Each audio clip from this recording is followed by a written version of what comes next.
You're listening to The Coffee Hour. I'm Andy Bates. I'm Sarah Eggleseth. We get to learn about international student ministry today. Today's episode of The Coffee Hour is underwritten in part by Concordia University, Nebraska. You can learn more about Concordia University, Nebraska by visiting cune.edu. Joining us today, Sue Hasselbring. She's a ministry catalyst for international student ministry. Sue, welcome to The Coffee Hour. Hi, Andy. It's great to be with you guys.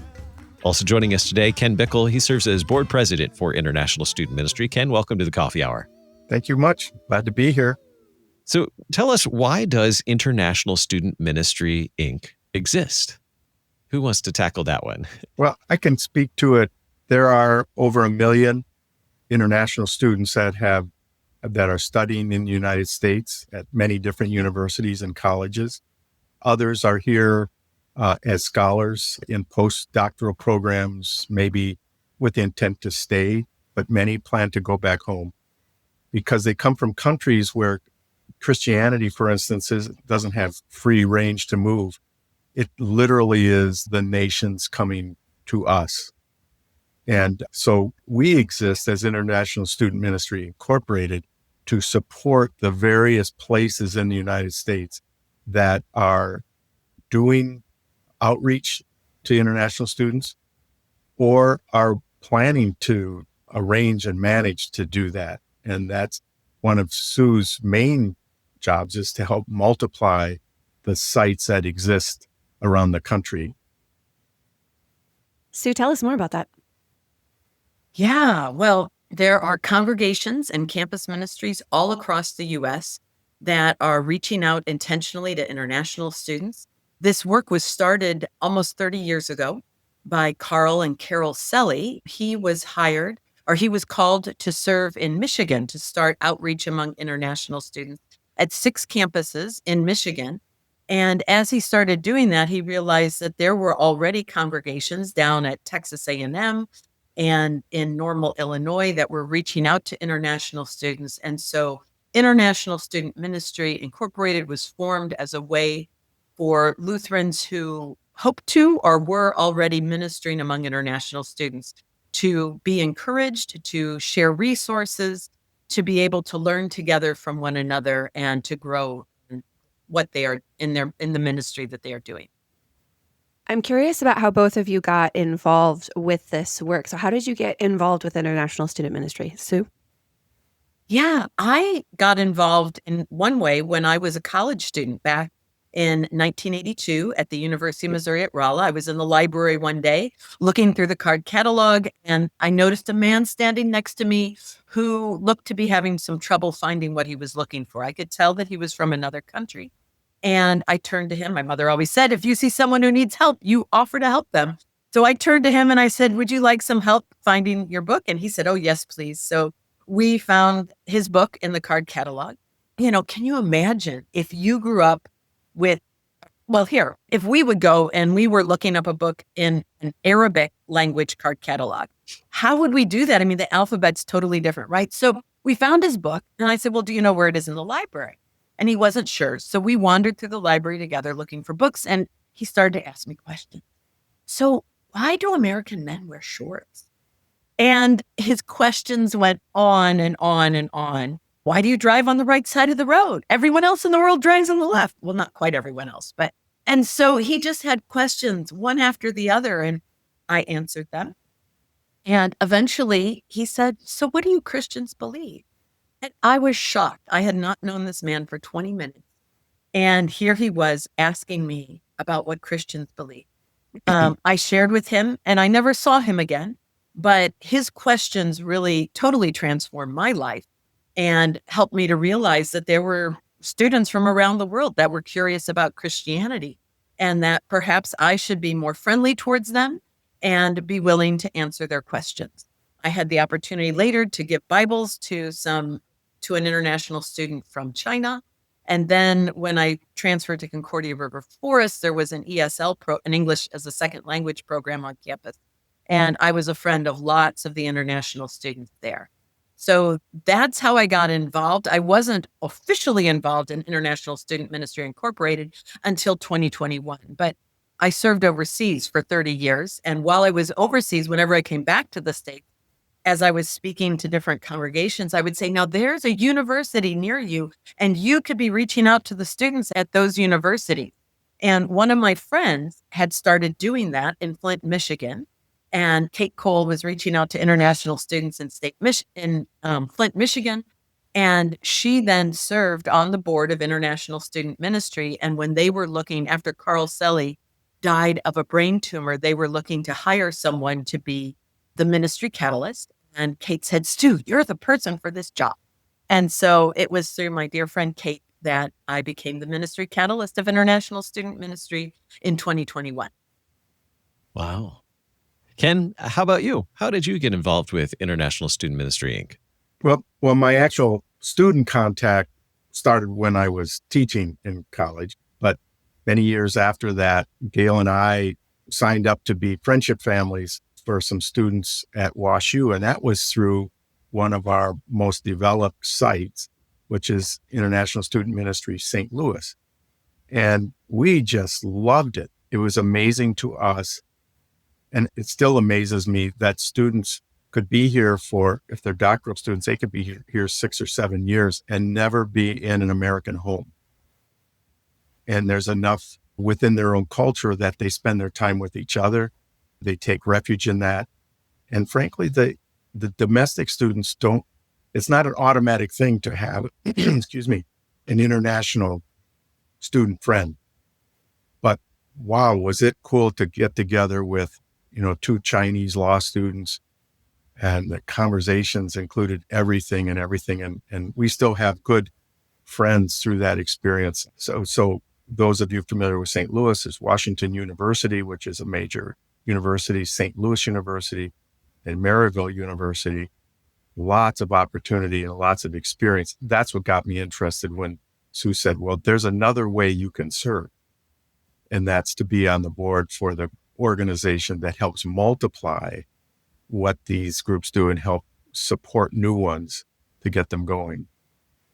Now, Ken, you mentioned that ISM St. Louis is one of the sites. What is an ISM site? What are the ISM sites?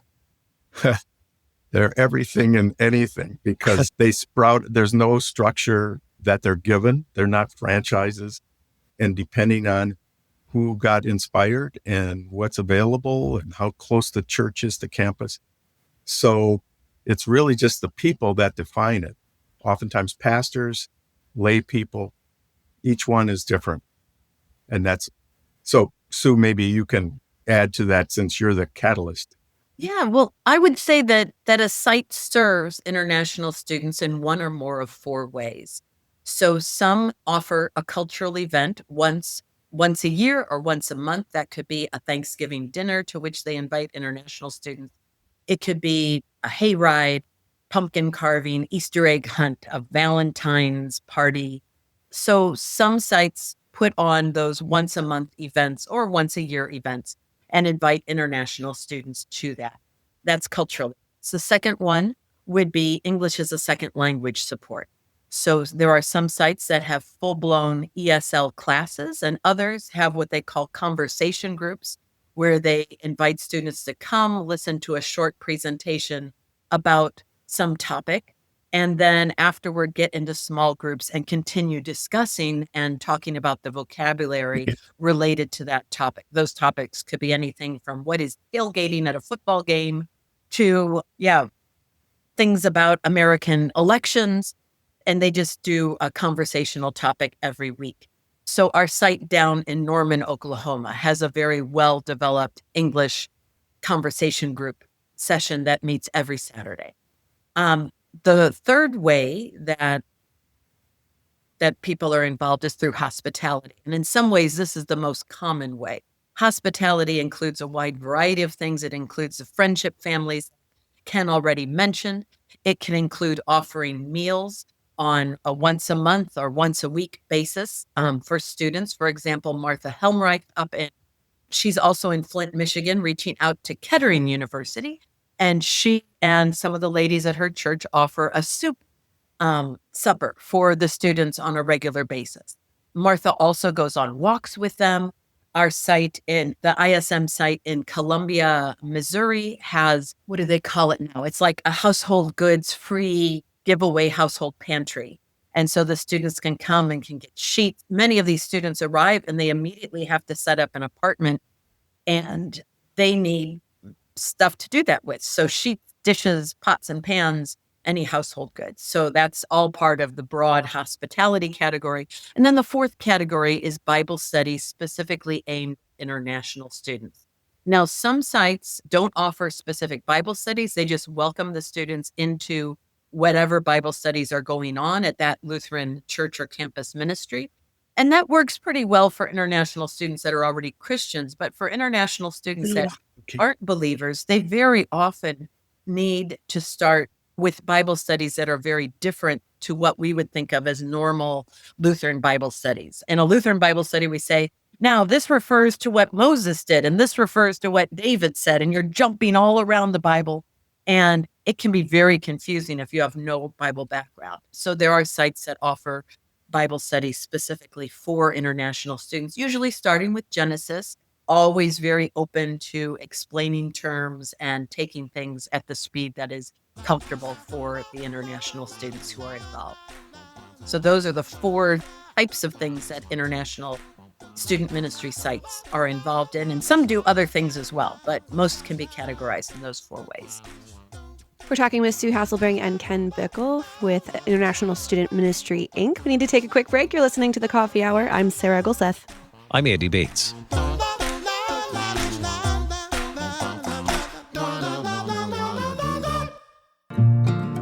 At Concordia University, Nebraska, discover a distinctly Christian community that equips students to live by faith with courage, character, and conviction. Intentionally combining our Christian faith, Lutheran heritage, rigorous academics, and practical real-life experiences, we prepare students to fulfill a higher purpose in their vocations and life. Learn more about Concordia University, Nebraska at our website, cune.edu. That's cune.edu. Welcome back to The Coffee Hour. I'm Sarah Gulseth. I'm Andy Bates. We're talking with Sue Hasselbring and Ken Bickel with International Student Ministry, Inc. And before we went to break, Sue, you were talking about the different ways that ISM sites serve the students. And you mentioned friendship families. And Ken, I would like to know more about your experience as a friendship family. Tell us about your experience serving in that way. Well, it is amazing because I'm older. Not that younger people couldn't also do this, but most of the cultures of the students that I had experience with, respect for the older folks is just a standout part of the culture. And to be invited to somebody's home to either share making a meal, but the conversations, because they're students, they're learning. And if nothing else, they want to learn about our culture. Some of them intend to work here, live here. And so it's way easier than people could imagine. I'll give you one example. There was a couple that agreed to meet. Just one time we agreed. One time you'll be matched up with a couple or a person or a couple friends. And they had one young woman from St. Louis University. She was from Taiwan.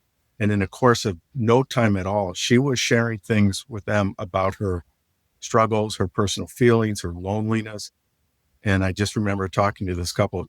You realize this woman has never said any of these things to her friends on campus before, but you were safe and she respected you so much. And so, yeah, eating meals, usually the core, but then they want to meet again. When do we get to meet? When do we get to go do something? When can we make you a meal? Yeah. It's where the rubber meets the road as far as relationships. Sue, Yeah. go ahead. Well, another thing about friendship families, right now in the U.S., international students need friendship families more than ever before.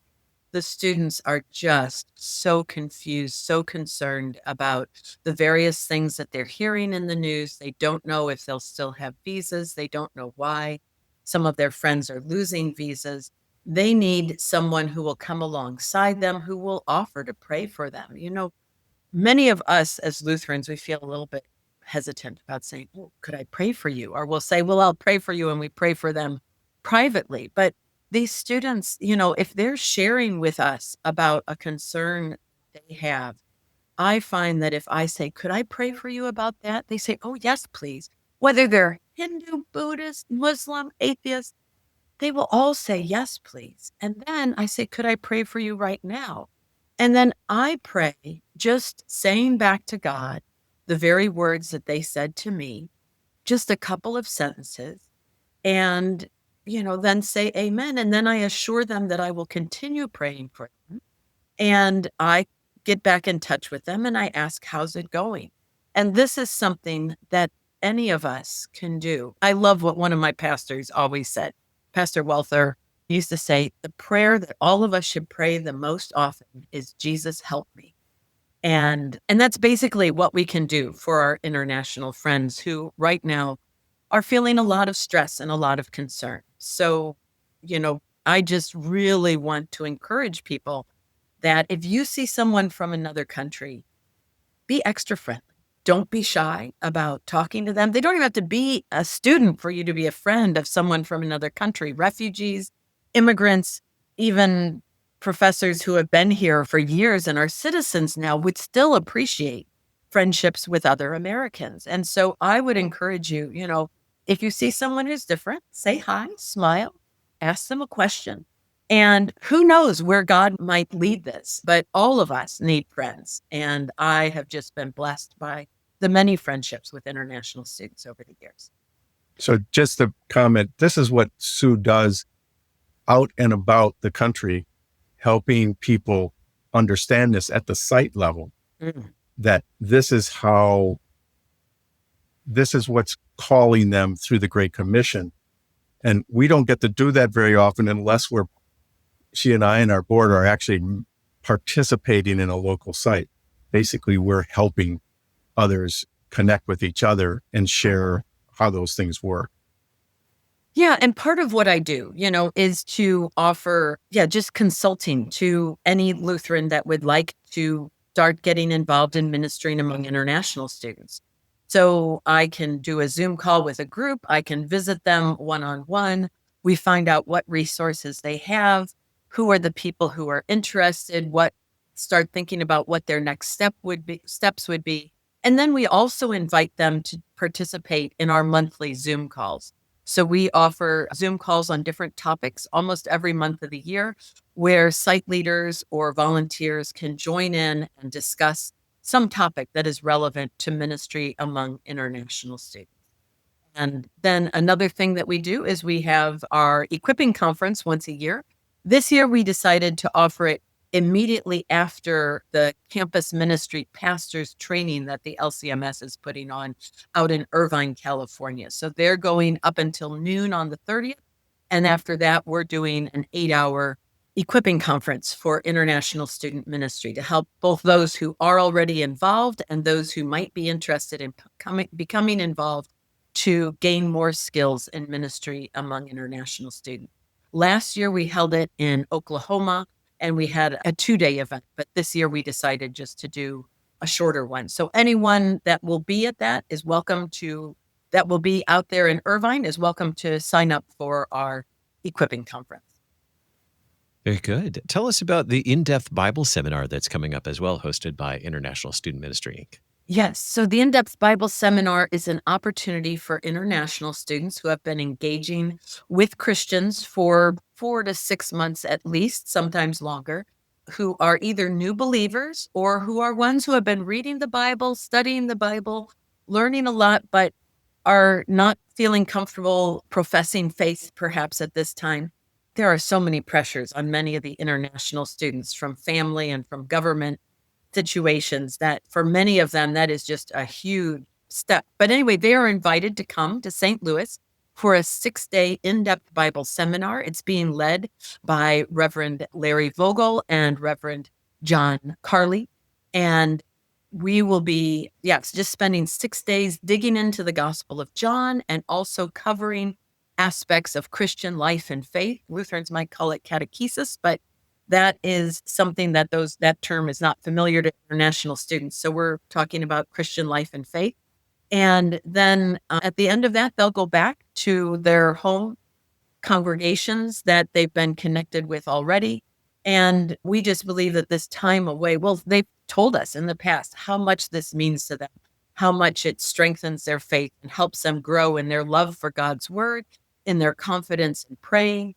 And we offer this every year. So it will be held May 14 to 21 here in St. Louis. And so if you're a friend of an international student and you're just hearing about In-Depth Bible Seminar, please get in touch with me. We would love to have that you've been engaging with to join us at the In-Depth Bible Seminar.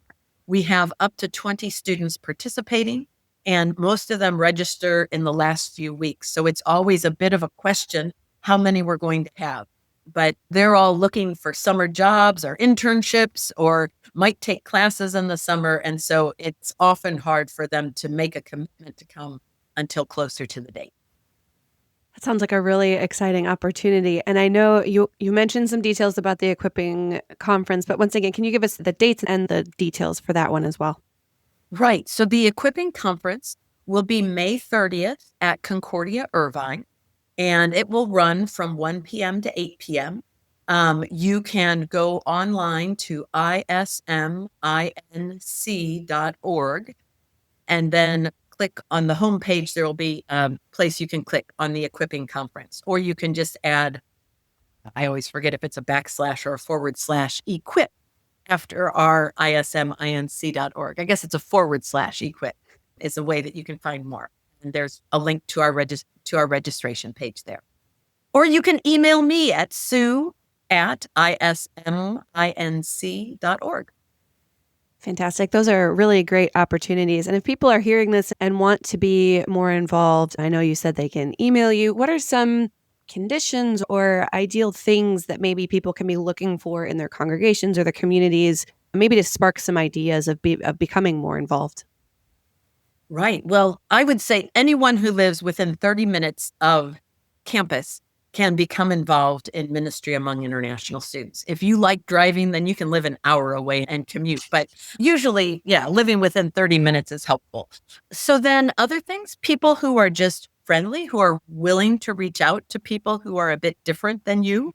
You really don't need any skills to be a friend. You know, Jesus said to us, "You are my friends," and he wants us to share that gift of friendship with others. And as Ken mentioned, international students love to have an American aunt and uncle, someone that they can turn to for advice, for help.